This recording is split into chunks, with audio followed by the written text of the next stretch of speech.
Good evening, Rabbi. We're going to continue tonight with the series of PIRKEH Avot that we're discussing between Pesach and Shavuot. Almost Shavuot is coming up now, right? Less than 2 weeks coming up. Chag Shavuot. That's where we stay up all night. Remember you were there? You were there at that time? Coming up soon. Not the Shabbat, next Shabbat. Yeah. Then we're going to have Sunday, Saturday night is going to be the first night of Shavuot. And then Sunday night, the second night. Enjoy it without me. I can't take it. No. Okay, so here we go. We're going to discuss some more PIRKEH Avot, as we said. So Rabbi Yochanan ben Zakkai kibel me'Hillel Shammai. So now we're talking about Rabbi Yochanan ben Zakkai. He was a Talmid of Hillel and Shammai. And what does he say over here? Im lamata Torah arbe, al tachazik tova le'atzmecha, ki nechach notzarta. So he says, if you learned a lot of Torah, you shouldn't think you're a big shot, you're a big deal. Why is that? Because you were born for that. That's what you were created for. Hashem created you to learn Torah, So if you did it, it's like, well, okay, mission accomplished, like you did what you were supposed to do. But so, like, then I don't think you're something like, God's gift to humanity, whatever. You shouldn't get arrogant or haughty. That's what it means to say, You shouldn't get conceited about it. That's the idea. So again, it goes on to say, Chamisha. So it's like a given. What he wants to say is that it's a given. Like learning Torah for a Jew is like a given. You should be doing it. So what's the big deal if you're doing it? Well, what do you think? You're something special? This is your job. This is your job as a Jew. That's what he wants to say. Very simple. So then he goes on to say, right, that he had five Talmidim. He had 5 students. Rabbi Yochanan ben Zakkai. So these were like very big people here, top-notch students he had. So they say over here in the MISHNA that particularly 2 of them were the greatest of the whole bunch. Who was that? It was Rabbi Eliezer ben Horkinos, who was called also Rabbi Eliezer Beribi, right? There are all kinds of names like this. Rabbi Eliezer Agadol, the great. Rabbi Eliezer the Great. Why was he called the Great? Because he was the greatest of that generation. He was a very great scholar. He was a tremendous chacham, right? What does that mean? They say that he was so great that, like his knowledge was like perfect in Torah. Like, no gaps, no lacks, no nothing, right? No. It was perfection in knowledge. The person, the kind of person that he couldn't forget anything he learned, everything he remembered. So he retained everything. It was just incredible. So he was one of the biggest Talmidim. The other one is also Rabbi Elazar ben Arach, right? So one is called Eliezer, the other one is called Rabbi Elazar. Very close names, right? Ben Arach. So what was they say? So here there's a discussion about who was the greatest of all these students. So the truth is that there's 2 opinions brought down here about who was greater, right? Was it Rabbi Eliezer Agadol, or what was Rabbi Elazar ben Arach? So there's 2 opinions brought down here. According to the first opinion, Rabbi Eliezer was greater than all the other rabbis combined in that generation, even combined. That's how great he was, right? And then Rabbi Elazar, they say he was greater than all the other ones combined. There's another opinion. Abba Shaul says like this. So the question is, why 2 different opinions? One opinion says this was the greatest one. The other one opinion says that the other one was the greatest one. Can't you make up your mind? Like what? What is it? Some kind of free for all? Why can't you say something decisive? Why should there be a discussion about this? A dispute about this. Either one is greater or the other one's greater. So the truth is, that here, what we're introduced to is a classic, scenario in the Torah discourse. So what does that mean? There's two different types of chachamim, two different types of rabbis, 2 different types of scholars. One is somebody who's like extremely knowledgeable. That's what Rabbi Eliezer was. Rabbi Eliezer Gadol. He was the most knowledgeable of the bunch. What does that mean? Like he knew everything, without any exception. Right? There's a special name they have for him. So you know what the name is? They call him, right, Bor, like sud, you know what that means? Like, it's like when you have a pit, right, and it's like totally lined with lime, like around, so it doesn't give off any water, right? All the water is retained. It's like it's like leak free. That's the way he was with his knowledge. In other words, the once he retained it, he never lost it, right? Nothing leaked out of his knowledge. So he was extremely knowledgeable, more than anybody else in that generation. So then, what was Rabbi Elazar ben Arach? How was he greater than the other Chachamim, according to the other opinion? What was his claim to fame, as they say, right? They say he was especially gifted in iyun, like in other words, analysis, going deep and beginning to understand, the nuances between this and that, and bridging the gaps and the derivation, things like this. So he was very strong in that. So what does that mean? One of them was great in knowledge, like perfection in knowledge. The other was perfection in understanding, like knowing, how to bridge the gaps and to manipulate the things and put them together and separate them, and knowing how to work out all these issues, and bridging all the gaps in the knowledge, in the wisdom of Torah. Knowing, when does this apply? When does this apply? When does this apply? When does that apply? Knows in every case, right, how this applies. But also there's another thing, which is that people like this, what they do is they come up with like new ideas as well. They, chidushim. They come up with novel ideas in Torah. This is also another thing, So he was somebody who was, it's called Mayan Mitgaber. You know what that means? Like you can just like put some things together in Torah and come up with something new. Mm-hmm. Because he has such a great mind, analytical mind. Mm-hmm. So this is what Rabbi Elazar was, So we call that in the Talmud. It has a name for these nickname for these two things, right? One is called Sinai. What does it mean, Sinai? Har Sinai, right? Mount Sinai, right? So what does that mean? Rabbi Eliezer was Sinai. What does that mean? That he knew the Torah just like we got it from Har Sinai, from Mount Sinai. Everything he knew, just like we got it over there. That's how he knew the Torah. Mm-hmm. When it comes to Rabbi Elazar ben Arach, he was something that we called Oker Harim. What does that mean? Somebody who can go deep into the depths of the Torah and manipulate and put novel ideas and bridge gaps and derive, pilpul, extrapolate, all kinds of things like this. This is what Rabbi Elazar was. We call that Oker Harim. What does that mean? Somebody who can uproot the mountain. What does that mean? Like he can change things, alter, and combine. He has the power to do all kinds of things like this to get to the truth. The whole point, right, of all these things, by the way, having this quality or that quality, what's the whole point? The whole point is, who gets to the truth better? We want the truth. We're looking for the truth. That's the whole point of learning Torah, to get to the truth. Mm. So the question is, which way is better, right? Is this way better to get to the truth, or is that way? So this is like an ongoing machloket, dispute in the Torah. Which way is better, the one who knows the knowledge, or the one who has the understanding, the depths of understanding, the depths of extrapolation and pilpul, derivation. So it's really nice, something that that has not been settled, right, so much. But and the truth is, they say in the Talmud, it says in Masechet Brachot that in the end they decided, the rabbis took a vote regarding this. They said, who's superior, Sinai or Oker Harim? The one who knows a lot or the one who understands a lot? Mm-hmm. They said, the bottom line is the one who knows more is better.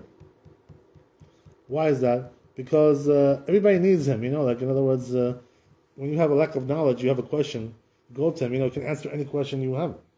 So you always need his knowledge, so this is the reason why he's considered to be superior. Mm-hmm. So we have the same thing, by the way, in Talmud. With two different rabbis, same issue that came up there. These issues come up every generation. You have one, in every generation, you have one rabbi who's extremely knowledgeable, and you have the other one who's extremely understanding, very deep.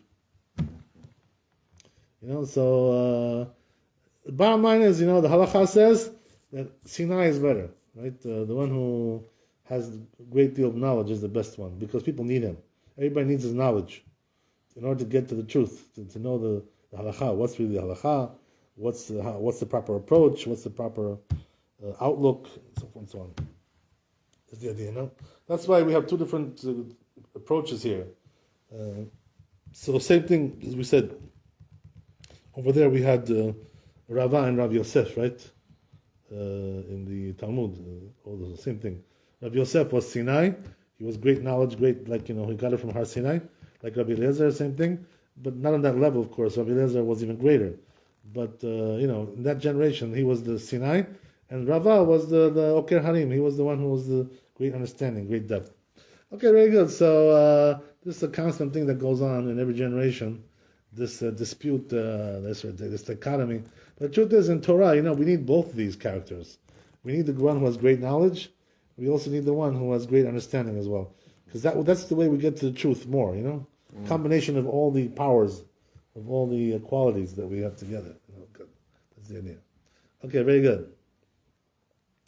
So then we go, another important thing, right? It says over here, in terms of qualities, in other words, you know what it is, right? That when it comes to Torah, we always tell people, well, you got to keep, we have 613 mitzvot, you got to keep all the halachot, you got to keep the Shulchan Aruch. There's a lot of things to do, you have to do. But bottom line is like this, right? If you can bring the Torah down to one quality, that it's a good quality for a person, right? That with that quality he can go a long way. So if it's just one quality, a character trait, which character trait is the most important one? That makes a person go in the right way in life. This is the question that they're asking, So there's different opinions over here brought down, right? Interesting. If you can have one good quality, what would it be? So it says, Rabbi Eliezer Omer Ein Tova. So Rabbi Eliezer says, what's a good quality? Good eye, What does that mean, good eye? A person is not stingy with others, in other words, he's not jealous of them, he doesn't mind if they're successful, it doesn't bother him. It doesn't bother him, that they're doing maybe better than he is. He's got a good eye, In other words, he looks at people positively. He looks in a positive way. He's looking at the positive side of life, So that's a very good thing. It's a good quality. So what does that mean? If a person is positive, always looking at things in the positive way, in life he'll do well. That's in other words, if you can have one quality that does the job in life, it's to be positive, have a positivity about others, about yourself, about everything, about life in general. Not always look at the negative, and stress the negative all the time. It's not a good thing to be like that, to be always negative, Looking always at the bad points of everybody, the weaknesses, trying to, always, vilify everything or everybody, Yeah, he's the worst, nobody worse than him, you can't find any good redeeming quality in a person. What? Everything he says is bad, everything he does is bad. Don't look at always the negative in life. That's the whole thing, right? So Ein Tova, that's what it means, right? That a person has a good eye, so he's looking at people in a positive way. Okay, so what does that mean also, right? He says over here, something important, right? Which is that he's not a jealous type also, When the jealousy kills people, it eats you away. So when you have a bad eye, you're always jealous of people, Oh, why is he doing so well? Why is he doing better than me? Why do you care what he's doing, Well, you have to have a bad eye for everybody, what's always jealous? Not a good thing, So a person who has a good eye doesn't mind that other people are succeeding, that's going to get him through in life, he's going to do well, according to this opinion, right? What's the other opinion, right? That's Rabbi Eliezer, which is mentioned. So then he brings over here Rabbi Yoshua, right? Chaver Tov. So he says, what's the best thing that'll get you through in life? You know what it is? A good friend, right? So what does that mean? That you have somebody who is very positive, a friend who is very friendly, very caring, he cares about you. So he'll, get you through in life, he'll always be there by your side, to get you through. So what does that mean? That try to have good friends, right? Not bad people. Right? So, because the bad ones are always looking to put you down, you know what I mean? Down. Right? They put you... They're always looking... Rabbi, how come you always put me and David down? Because you're a defect, that's why. That's the thing, When a person is a good friend, he's not looking to put you down. He's looking to lift you up. You know what I mean? So it's important to have a friend like that. Yeah. Because if you have all evil friends, and they're like they want to instead of helping you. You ever remember him putting anybody up? Instead of helping you, what do they want to do? They want to eat you alive. Yeah. You know what I mean? It's a shame. Who needs a friend like that? You know, what's the You know what they say about that, right? If this is a friend, who needs enemies, right? This is my friend. It's true, you know. I mean, so what does that mean? According to Rabbi Yeshua, Chaver Tov, having a good friend is a good thing. Okay, that's very, very, very logical. Rabbi Yosef comes and says, what? Shachen Tov, to have a good neighbor. That'll get you through life, right? Something good. Why good neighbor? Why is this so important? Because he lives close to you, you know. So if something happens, he'll be there by your side, you know, to help you out. You know what I mean? So try to live in a place where you have a good neighbor. Somebody you can knock on his door, you know, when at the time of need. On a rainy day, right? He'll help you. He'll give you a loan. He'll loan you some money. You know, he'll lend you his car. He'll do what he has to do to get you through. He'll be there for you, you know. That's a very important thing. A good neighbor. Okay, same thing basically as a friend, right? But just somebody who's close by. So goes on to say, right? So look what Rabbi Shimon says, right? Rabbi Shimon says, Haroet hanolad. This is very important, right? What does that mean, Haroet hanolad? A person who can see, you know, down the road a little bit. You know, in other words, he's always looking at the next step. If I do this, what is that going to lead to? You know, what is the result of that when I do this? How is that going to be interpreted by people? How is that going to be accepted by people?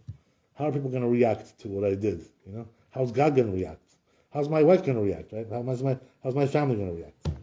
How are my children going to react? So you know, says Rabbi Shimon, this is a very important thing. A person who doesn't make this calculation, you know, in his head, he's not thinking about what's going to come out of what he's doing now. He just does he's very impulsive. You know, that's the word, right, that we have to use, right? Impulsive. What is an impulsive person? A person who's impulsive is like never thinking about, you know, what things are going to lead to. You know, one thing is going to lead to another. He's not thinking about that. He just wants to satisfy his frustration now. You know, cool it out. You know, get everything out off his chest. He's not thinking about where it's going to lead to. You know? That's the thing, right? So a person like that who does watch out for that, he's going to be good in life. You know, he's going to do well because he's always thinking about the next step. You know, that's what they said in the Chazal, right? Ezeu chacham haroet hanolad. Who's considered to be wise? The one who sees right one step ahead, always looking. A very important thing. Okay, that's Rabbi Shimon. Very true words. They're all true. Rabbi Lazar says what? Omer lev tov. So Rabbi Lazar says, good-hearted person. You know, that's what you need. Having a good heart is going to get you through in life. You know what I mean? In other words, yourself, you have a good heart. Mm-hmm. Nothing better than that. So these are the opinions that we have over here, right? All of them very interesting, very important, very powerful. So the question is, you know, bottom line is like which one is the better one? Which one is the choice one over here, right? So comes Rabbi Shimon Omer. I'm sorry. So he says like this, right?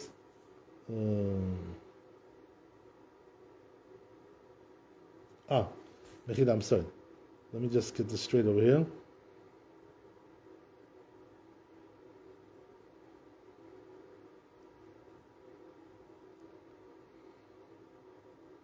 Right, so comes now. Who was this? Tell you a second. This was Rabbi Yochanan. Rabbi Yochanan ben Zakkai, right? So after he asked his question to his students, he said, "You know what?" He says, "Rabbi Elazar's answer is the best out of all of them." So the question is why? He's the one who said Lev Tov, good heart, right? So you know why? Because his answer includes all the other answers. Mm-hmm. So what does that mean? That when a person has a good heart, he's a good-hearted person, all the other things will come automatically. You know? So having a good heart is the most important thing out of all. What does that mean? You're kind, you know? You're a person who's benevolent, he's kind, merciful, you know? A person like that, he has a good heart, that will get by in life. So that includes all the other ones combined. If you have a good heart, that's what he says. So therefore, the most important thing is to have a good heart. Very powerful words, you should know, by the way, these words. A lot of depth into these things.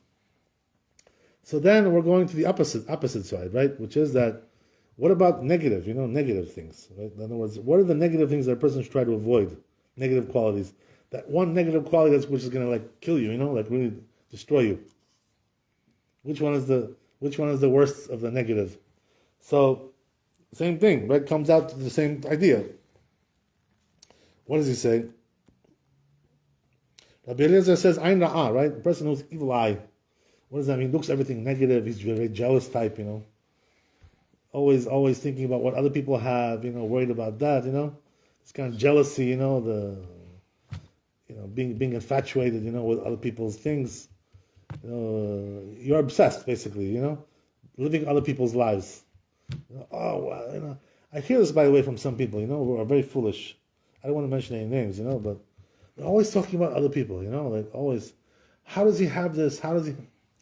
What's it to you? What is it? Why does it obsess you so much? What do you care? It's a sickness. It really is a sickness. So when a person has evil eye like this is the problem. That he's always involved with jealousy, always looking at the negative. This causes him to speak negatively, also think negatively. Everything becomes negative. You know what I mean? So that's a very bad quality, which is going to get you into big trouble. That's a destructive quality. That's what we're saying. Okay, so let's go on. So Rabbi Yeshua says Chabera, right? So just the opposite, right? Says Rabbi Yeshua, a bad friend is the worst thing, Ubeduli, Ubeduli Amchanagi, so like we had when we were children. Remember we had those bad friends? So, when you have a bad friend, it always mess you up, Always take you to the wrong places, to the wrong things, to the wrong, bad influence in every way, Mess you up in every way. You're going to lose your money, you're going to lose your reputation, you're going to lose your good name, right? You're going to lose everything. Going to make you lose your marriage, everything. Why? Because everything he does is bad, everything that comes from him is bad. And so that's the idea. So what does that mean? That a person has to stay away from a bad friend, because this will destroy him. People don't realize that, by the way, how negative that is when you have a bad friend, And by the way, the interesting thing is that people feel that this person is bad, but they just don't let go, they just keep on going. Like it's some kind of addiction, you have to go back tomorrow, You don't have to go back tomorrow. He's a bad person, Why do you have to go back tomorrow? Just leave him alone. You have the free will to leave anybody alone. You don't have to be anybody's friend. You know what I mean? So why do you keep going back to this person? You want to be punished more. So like masochism, like self-infliction. You want to inflict yourself. How much person that has caused you damage, how much you fought with him, how much you frustrated you, how much you've been had terrible relationship with him, terrible things going on. You still keep going back. Right? When are you going to stop, right? It's got to stop. That's the thing. Rabbi Yossi says, Shachenra, right? Same thing, right? As we said before. A bad neighbor is also very bad. What does that mean? When you have bad neighbors, you have nobody to rely on, You go to knock on his door, he's not there for you. You know what I mean? He's a reckless person, somebody who doesn't care. So he doesn't care about your situation. He doesn't care about your things. And also it can get you in trouble as well. You know what I mean? Everything can be negative with this person. So a bad neighbor, since he's very close to you, can do a lot of harm as well. This is also something very bad. Okay, so then what are we doing? Rabbi Shimon, right? What does Rabbi Shimon say over here? Look what it says, right? Haloveh ve'eno meshalem. Unbelievable. You know something you have to avoid? A person who borrows money and doesn't pay back.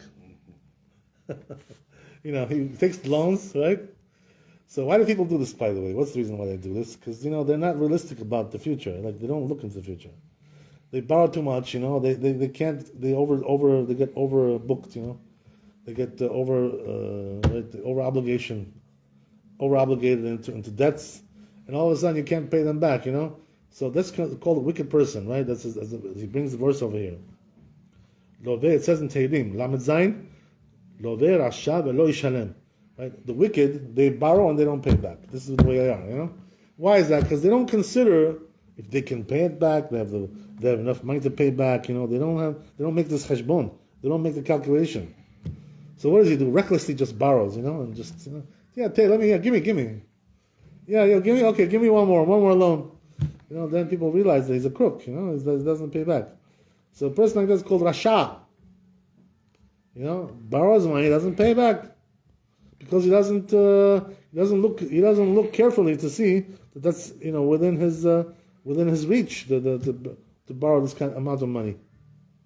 Right? With his ability. Okay, very good. So here also, right, comes in the end Rabbi Elazar ben Arach. What does he say? Right? He says levra, right? Bad-hearted person, right? So what does that mean? Here also he says the same thing. A person who has a bad heart, you know, he's not kind. He can be very cruel, you know, very vindictive, very vengeful, you know, all kinds of things like this. So a person like that, you know, you have to stay away from people like that with a bad heart.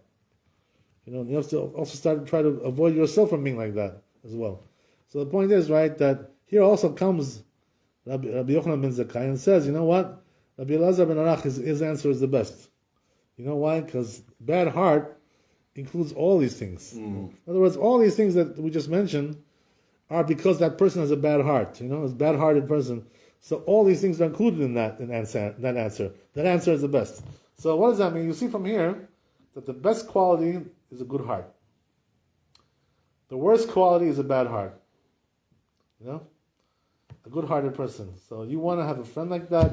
You want to have a neighbor like that. You want to have a spouse like that who has a good heart.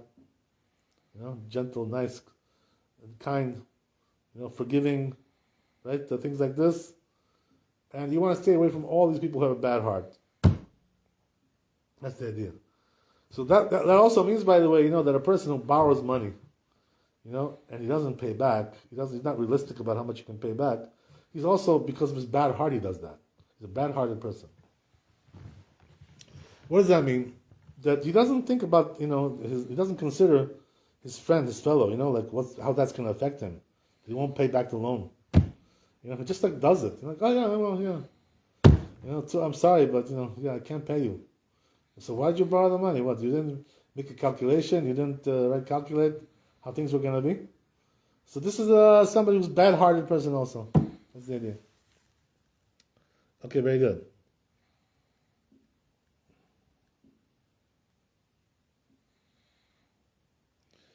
So let's do another Mishnah and we'll stop there. So it says, Hem amru shlosha dvarim. So these rabbis said, each one 3 things. Rabbi Elazar says, this is a very important one. You know what it says?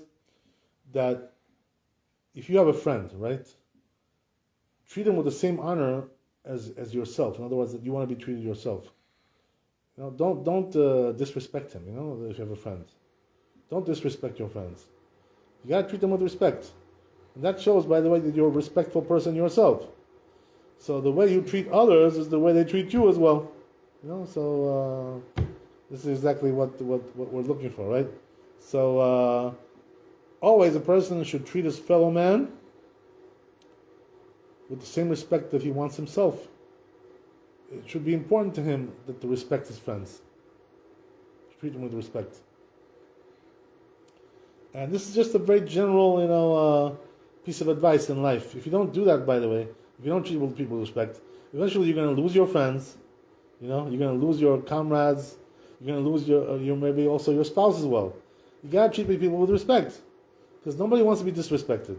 You know, eventually, that person who you disrespect, you know, on a constant basis, is going to leave you at some point, you know, and they're gonna dump you basically. And that's what's going to be, right? Because they see that they're never going to get the proper treatment from you, so they don't want to go on with that. Okay, very good. So then he goes on to say, right, another one says Rabbi Eliezer, This is a very important one, right? What does that mean? Don't be easily angered. So what does that mean? That when somebody tells you some things that you don't like, like you just mentioned, right, a couple of minutes ago, right? You don't like when people say this. You don't be like that. You shouldn't anger you things like this. I mean, you got to take it with pride. You got to be calm. You got to be chill. Well, okay, so what? The person said things you don't like. Well, it doesn't mean you should get angry at them. Everybody's entitled to their opinion. What can you do, right? That's the way it is. It's a free country, right? Nobody can force anybody to think the way they do or they want. So therefore, a person, has to be gentle. Not to get angry right away. And by the way, this is very good. A very good quality. You know why? Because what happens is that a person becomes very patient with others. With his friends. He's patient. He doesn't get angry. He's able to tolerate from them. Their personality, their quirks, things like this. So what happens is that people like him because of that. He's just able to absorb them. He's able to contain their personality. That's a very good quality. The person does that. Everybody likes him because he can get along with everybody. With his friends, with his colleagues, with his neighbors, right? With everybody in the world, he's able to get along because he doesn't get angry. Just takes things in stride. Another thing he says, right, Rabbi Eliezer, is that you should do tshuva one day before you die. So what does that mean? One day before you die, we don't know why we're going to die. So how are you gonna know, right? That it's the day before you die, the day before you die. So the answer is, since you don't know, do tshuva every day because this may be your last day tomorrow. You never know what you're gonna do, right? So therefore, the truth is, you should be doing tshuva. You should be repenting all the time, and this way, right? Whether it's you live tomorrow or not, you did tshuva in the end, right? And you're able to get by in life. That's Rabbi Eliezer. Okay, very good. Another one we'll do right here. It says Rabbi Eliezer. This is one of the amazing things, by the way, in PIRKEH Avot. So it says Rabbi Eliezer, you know what? You should try to get close to Chachamim, to rabbis, to Torah scholars, because you need the light of their Torah. This is the fire. This is the warmth of their Torah. You need that in order to know what to do in life and to go on the proper path. Get close to them. But in the meanwhile, but nevertheless, you got to be careful. So what does that mean? Even though you're getting close to them to take their Torah, to absorb their Torah, but one thing you got to be careful is, don't get too comfortable with them, like they're your friends. So what happens is that if you're too comfortable, you start to act silly with them and say silly things, which are not logical and are somewhat disrespectful and sinful and God knows all kinds of things like this. So what happens is that the rabbi is going to get angry at you. You're going to get on his case like that. So the rabbi will get angry at you, and that's not a good thing. Why? Because when the rabbi gets angry, he can harm you. So what does that mean? It says, don't get burned by their fire, because the rabbis have fire. The Torah is fire. So what does that mean? So it says, right, the bite of the chacham, the Torah scholar, is like a bite of a fox. So why fox? Fox is like a small animal. What's the big deal? So they have bent teeth, So these teeth go in crooked. So it's very hard to get them out and to relieve yourself from such a bite like that. So therefore, right, it's considered to be something really nasty. A fox with curved teeth bites into you. So this is what a chacham is, When he bites you, when he gets you, he's going to get you in a very nasty way, So don't get to that level. Don't get to that point where he's gonna, you're gonna have him attack you like that because you're getting on his case too much. So then he goes on and says, Akitzat akrav, right? And it says also the sting of the chacham, the Torah scholar, is like akrav, like a scorpion. So what does that mean? It can be very poisonous, very toxic, very even deadly, right? That's what it is, basically. We're talking about being deadly. So what does that mean? That a person can die from being, very disrespectful to a chacham. How is that? Because the chacham may curse him, If he curses him, as it says in the Talmud, right? That the curse of a chacham always comes true. Even if it was said on condition, al tanai. It comes true anyway. So this is the reason why a person has to be careful, not to get on the bad side of a Talmid Chacham, because he will do something to you that may kill you in the end. This is the thing, they have the power of life and death is in their hands. Right? Man melachet rabbanan, it says in the Gemara, Who are the real kings? The Chachamim are the real kings. So therefore you got to watch out. So he says, and like trying to tame them is like trying to tame a snake, which refuses to be tamed, refuses to be charmed. You can't charm them. So what does that mean? If you try to get out of it, once you make him angry, and you really get on his case, it's not going to work anymore. It's not going to help you. So don't get on their bad side. Make sure you're on the good side. Don't get too close. You start getting too comfortable and too disrespectful and even abusive to the Chacham. This is you're going to wind up in a scenario like this, where the Chacham may do something to you which may cause you a great deal of harm. So it says their words are like like coals of fire. So what does that mean? That since the Torah is like fire, it's compared to fire. So therefore, all the things that they say, the Chachamim, it's all fire, because they speak the words of Torah, and so fire can be dangerous. A person can get singed, can get burned. So therefore, don't get close to the Chacham, to take his Torah, to absorb his Torah, but don't get too comfortable. Don't get too complacent with the Chacham. Don't get like that. Why? Because when you're complacent and you let yourself go free and do whatever you feel like, you're going to do something which is going to offend him.